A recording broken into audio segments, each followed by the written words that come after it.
was going to share today. Here's an idea, my take on taking up silt fence. Everybody wants to, hey, just get on the machine.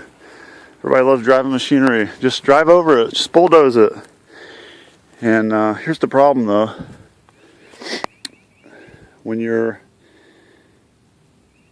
in this good of vegetation, you don't want to disturb it. For one, that's a problem. Two,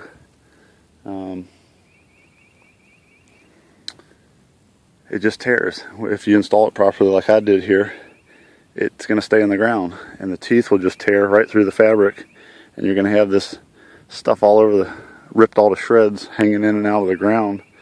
The only way to get it out is just to tear a huge destructive path. And I just tried it. The builder wanted me to do it. I tried it up there, and it's just flaps all hanging out of the ground. And but everybody wants to just get on the machine and just bulldoze it over. That's not always the fastest, most effective way. So what I did here is, you can see this used to be silt fence. Took a utility knife, ran it right along the ground, and came back. If you can't break the stakes off your hands, I don't have a small, my little bitty chainsaws at home. I just took a sledgehammer and slammed it up against right at the ground once or twice. Go like that, break the stake. Sometimes it'd be a sharp point standing up. I'd either break it off or just drive it in the ground for safety so somebody don't trip or step on it. But this is faster, way more effective, even though people disagree. You can't even tell I've been here.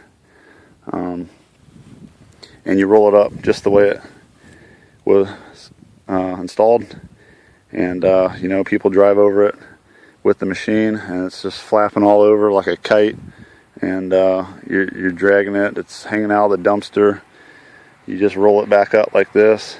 It's easier to pick up. If you don't want to put it in the machine, you just put it over your shoulder, take it to the dumpster. It's not going to be blown out of the dumpster. I don't know, this just seems like the most effective way, in my opinion, to remove silt fence. Now, I mean, if you're up in an area like that up there was, before I final graded it, it's a little different if you choose to do it. I've already removed silt fence with the compact track loader and reused it. This isn't the real cheap stuff. It's the better fabric and the better stakes, and if you're careful removing it, you can reuse it if it hasn't been in the ground too long. But I mean, it takes a long time. You gotta just keep forking it up, and if you're not careful, you'll break the stakes. But I don't like to do that in this situation with the vegetation. I don't like to leave a big destructive path. That's not the idea of the behind erosion control. But anyways, that's my take.